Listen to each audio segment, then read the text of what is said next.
La historia que vamos a leer tiene lugar inmediatamente después de la resurrección de Jesús. Quiero leer a partir del versículo 13. Next slide. Aquí dos de ellos iban el mismo día a una aldea llamada Emaús, que estaba a 60 estadios en Jerusalén. Y iban hablando entre sí de todas aquellas cosas que habían acontecido. Sucedió que mientras hablaban y discutían entre sí, Jesús mismo se acercó y caminaba con ellos. Mas los ojos de ellos estaban vedados para que no le conociesen. Y les dijo: ¿qué placitas son estas que tenéis entre vosotros mientras camináis, y por qué estáis tristes? Respondiendo uno de ellos, que se llamaba Cleofas, le dijo: ¿eres tú el único forastero en Jerusalén, que no has sabido las cosas que en ella han acontecido en estos días? Entonces él les dijo: ¿qué cosas? Y ellos le dijeron: de Jesús Nazareno, que fue varón profeta, poderoso en obra y en palabra delante de Dios y de todo el pueblo. Y cómo le entregaron los principales sacerdotes y nuestros gobernantes a sentencia de muerte, y le crucificaron. Pero nosotros esperábamos que él era el que había de redimir a Israel. Y ahora, además de todo esto, hoy es ya el tercer día que esto ha acontecido. Aunque también nos ha asombrado unas mujeres de entre nosotros, las que antes del día fueron al sepulcro.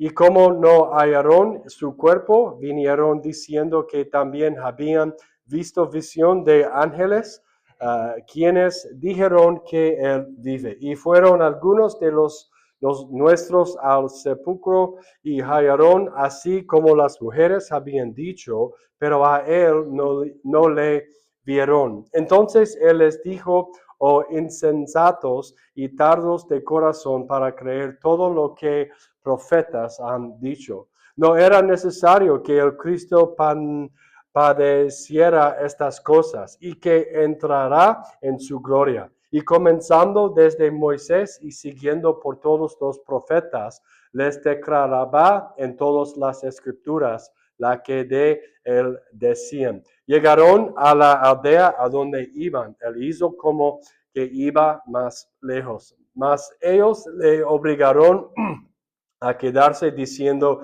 quédate con nosotros, porque se hace tarde y el día ya ha declinado. Entró pues a quedarse con ellos.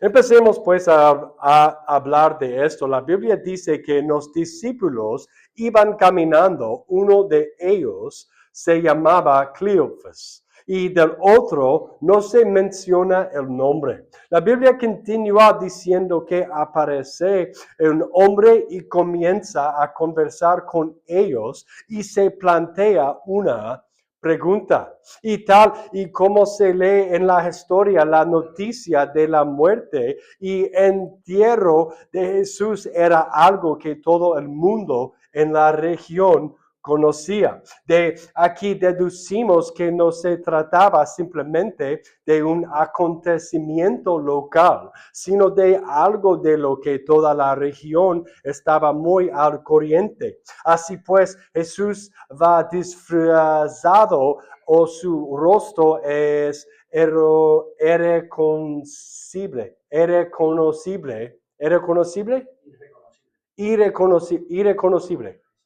Irreconocible para estos discípulos, y comienza a conversar con ellos. Empieza a preguntarles sobre diferentes pasajes de las Escrituras, de los que hablan quiero destacar aquí ante todo un punto. Y ese punto es que vemos a los discípulos caminando y hablando de la palabra de Dios. Vemos que estos dos discípulos estaban conversando sobre Jesús y la resurrección. También, perdón, también vemos que Jesús aparece en la conversación hablando con los discípulos sin que estos lo reconozcan. Lo que quiero descartar es que esto debería ser un estímulo para que encontremos una razón para hablar continuamente de las cosas de Dios en todo momento. Nunca debería haber cansancio a la hora de leer y hablar de las cosas de Dios. Amén. Incluso más adelante en el Nuevo Testamento, en las cartas de Pablo y en el libro de los Hechos, leemos sobre la importancia de comunicar a otras personas lo que Dios está haciendo en nuestra vida. Una de las cosas que notarán que hacemos en esta iglesia es dar informes o testimonios de lo que ha sucedido. Y eso es porque en esta iglesia vivimos nuestra vida cristiana fuera de la iglesia y damos testimonio dentro de ella. No nos avergonzamos de que la gente sepa que llevamos nuestra fe más allá de las cuatro paredes del edificio. Amén. La Biblia continúa diciendo que caminaron aproximadamente 11 kilómetros, ¿sí? Sin duda, esto les habría llevado a buena parte del día. 11 kilómetros. ¿Es de Sevilla? ¿Más o menos? Su imagen. Caminando a Sevilla, el centro. Sin duda, esto les habría llevado buena parte del día. Eso significa que había otros viajeros a lo largo del camino que conducía y esta ciudad Emaús. La conversación resume los acontecimientos que tuvieron lugar. Debo decir que esto me recuerda un poco a una situación de el jefe encubierto. ¿Tú sabes? ¿Un programa?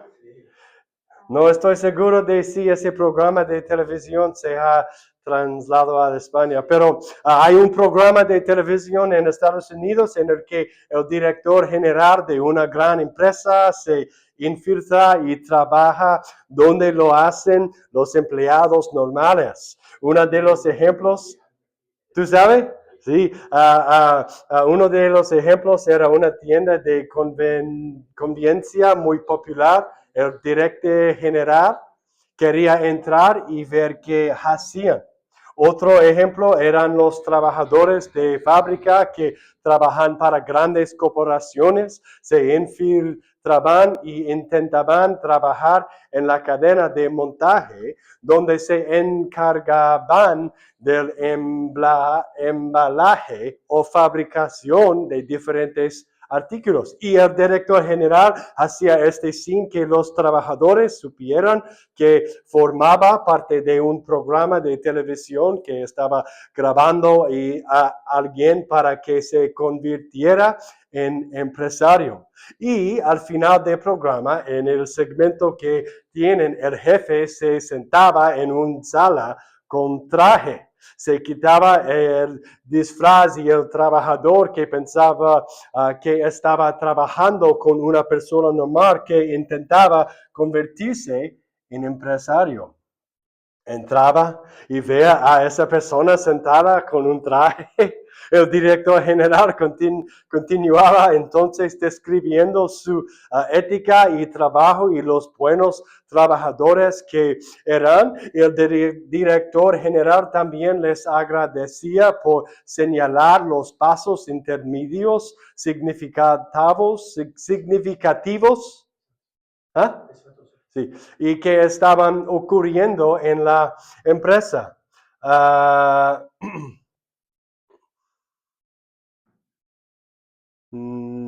Sí, áreas en las que los empleados se sentían frustrados y no contaban con el apoyo que necesitaban que el director general introduciría cambios que no solo beneficiarían al cliente, sino también a los trabajadores. Y tengo la sensación de que eso es lo que Jesús está haciendo aquí. Ahora mismo está haciendo de jefe encubierto. ¿Sí? Le está haciendo preguntas. ¿Qué ha pasado? Jesús, ¿qué ha pasado? ¿Quién era ese hombre?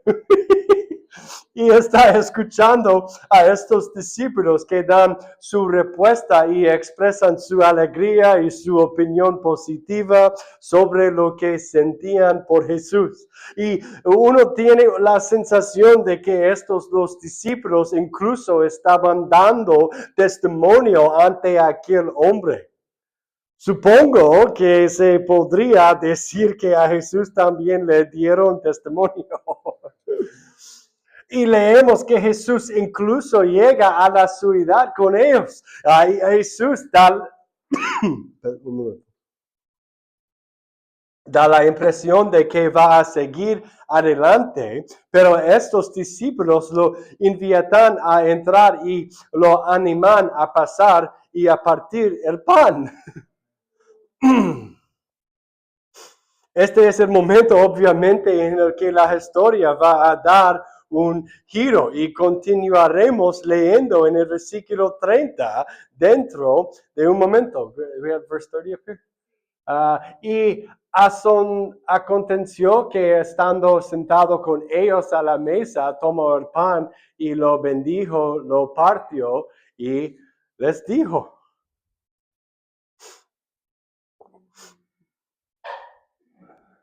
Pero sí quiero señalar que una de las características cristianas es la hospitalidad. Incluso en el libro de los Hechos, capítulo 2, leemos acerca de las cualidades de la iglesia del Nuevo Testamento. Una de esas cualidades era partir el pan y compartir la comunión unos con otros. Leemos versículo 30, libro de Hechos, capítulo 2.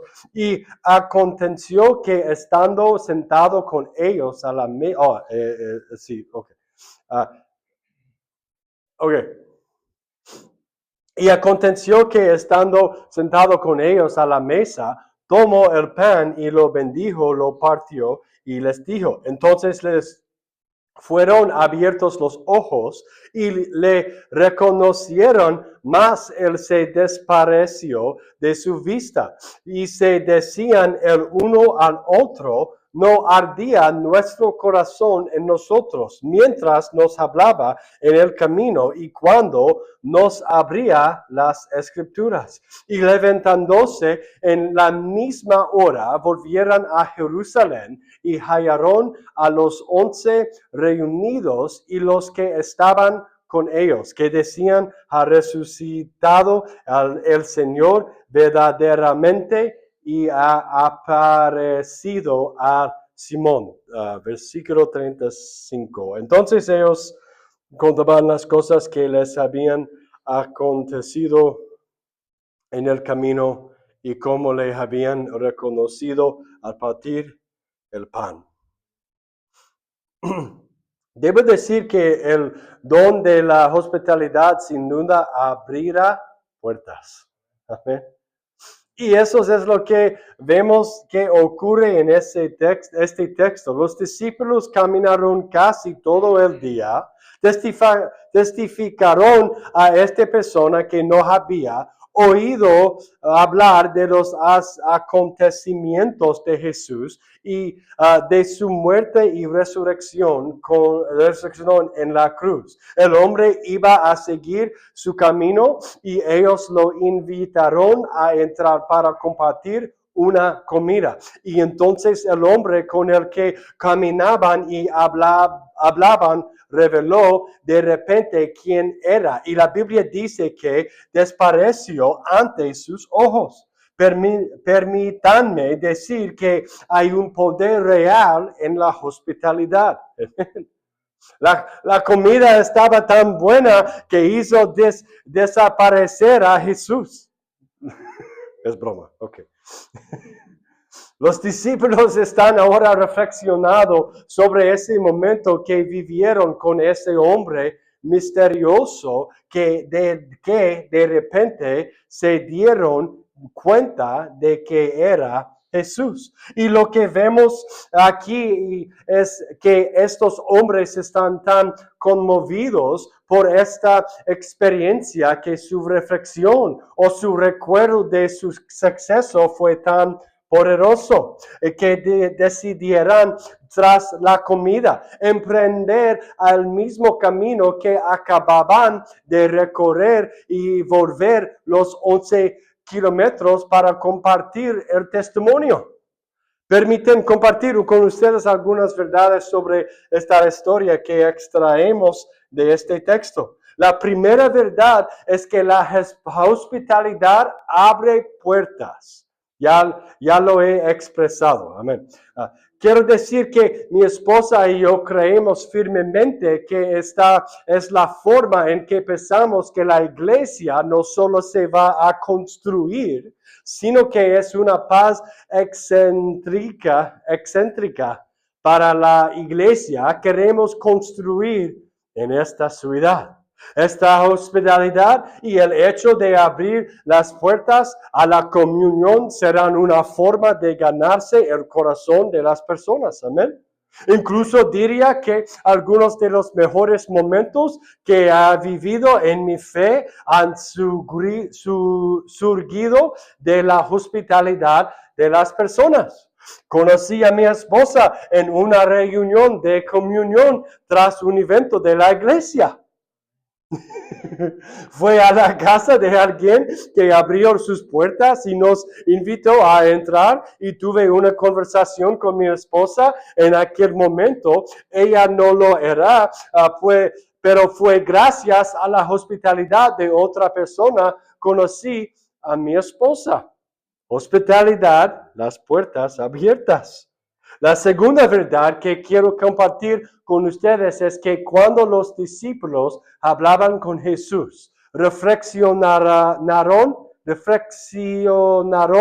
y hicieron este comentario: no ardía nuestro corazón cuando estaba con nosotros.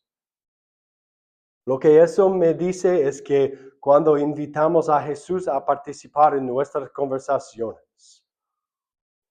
cuando invitamos a Jesús a lo que estamos haciendo, habrá un elemento de fuego sobrenatural que envuelve nuestro espíritu. La Biblia dice que estaban reflexionando, no ardía nuestro corazón. Déjame hacerles una pregunta. ¿Alguna vez les ha ardido el corazón al tener una conversación espiritual sobre Jesús?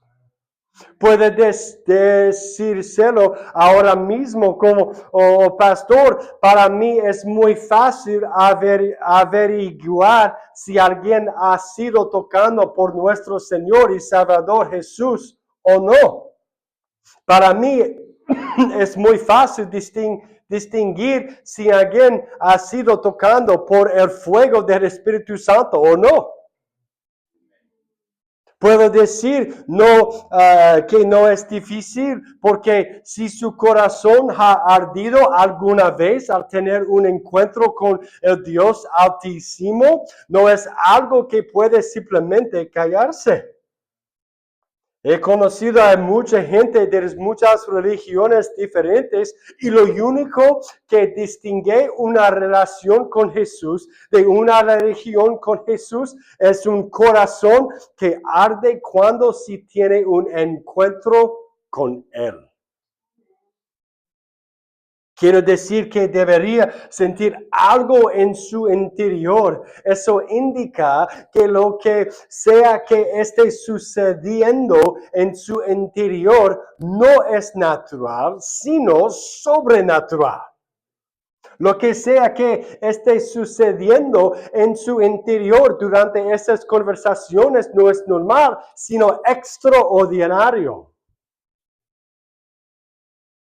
Y la única forma de explicarlo es que su corazón arde al tener este tipo de conversación con otro creyente. Puedo decirle incluso en mi propio testimonio de salvación que recuerdo el día en que entregué mi vida a Jesús. Recuerdo momentos en la iglesia en los que escuchará la predicación del Evangelio y sintiera en mi interior que Dios me estaba hablando personalmente. Puedes hablar de diferentes ocasiones en las que he estado sentado escuchando música cristiana y una canción en bucle y he sentido la presencia de Dios entrar en ese lugar y las lágrimas brotaban de mis ojos por lo mucho que me conmovía la presencia de Dios. Amén. Cuando estos discípulos dijeron, ¿no ardían nuestros corazones? Eso creo en ellos un hambre interior que solo puede ser saciada por el Dios sobrenatural al que servimos. Y lo que vemos es que estos discípulos tuvieron un encuentro tan intenso que decidieron regresar a la ciudad y contar las buenas nuevas. La última reflexión que quiero compartir con ustedes esta noche es que las buenas nuevas de Jesús les llevarán a hacer cosas poco convencionales. No tenía sentido que los discípulos regresarán y explicarán a los demás discípulos qué ha pasado. Otros dirían, ¿por qué no se fueron simplemente a dormir, a descansar un poco para luego ir a la mañana siguiente y compartir la buena nueva? Es una buena pregunta, es una pregunta justa, es una pregunta razonable. Pero les diré algo, cuando han sido tocados por el Espíritu Santo, cuando han sido tocados por el Dios sobrenatural, las cosas que hacen no van a tener sentido para la gente. Hace unas semanas, uno de nosotros y yo fuimos a Málaga, salimos a las 4 de la tarde, fuimos a la cruzada de sanación y nos quedamos ahí alrededor de 1 hora y media, quizá 2 horas, y llegamos a casa sobre 1:30 de la madrugada. Y la gente diría, ¿por qué hicieron eso? No tiene ningún sentido. No sé por qué que dedicarían su tiempo a eso. Les diré porque no ha tocado el fuego y el poder de un Salvador quien ha encendido ese fuego. Por eso haremos cosas y haremos sacrificios que no tienen sentido para otras personas. Por eso sacrificaremos nuestro tiempo. Por eso sacrificaremos nuestras finanzas para ir a eventos, para apoyo a eventos, porque sabemos que la gente no entenderá por qué tenemos ese fuego. Hace poco vino un equipo de Inglaterra, pagó su propio viaje y su propio alojamiento para poder venir, evangelizar y ofrecemos un concierto increíble, ¿recuerda? Tuvimos otro equipo que vino de Portugal ayer, condujeron 4 horas y media en sábado por la mañana, dieron un concierto y tras el concierto volvieron a conducir 4 horas y media ese mismo sábado para poder estar en la iglesia el domingo por la mañana. No llegaron a la casa hasta 2:30 de la madrugada. La gente diría, ¿por qué harían eso? No tiene sentido. ¿Alguna vez le ha ardido el corazón? ¿Le ha conmovido el poder del Espíritu Santo? ¿Le ha conmovido la palabra de Dios en el servicio de la iglesia? Si no es así, entonces esto no va a tener sentido. Incluso le diré que nuestra iglesia podría no tener sentido. Piénselo, hay una iglesia en Tucson que dice que quiere pagar para que una familia que no sabe español se vaya a vivir a España y funde una iglesia en la que solo se hable español. ¿Por qué harían eso? Porque sus corazones arden. Porque han caminado con Jesús. Porque ha tenido una respuesta sobrenatural en su vida. Quiere aportar algún de equilibrio. Amén. No estoy diciendo que vayamos a pedirle cosas irrazonables. No estoy diciendo que esto le dé a la iglesia libertad para pedirles que hagan cosas que estén fuera de los límites de la seguridad. Pero lo que se hace es decir que cuando nuestro corazón fuego, ¿cómo se dice? No tenemos, ¿ah? Arde, ok. No tenemos ningún problema en responder. Quiero pedirles que inclinen la cabeza y cierren los ojos, por favor. So we can use it off.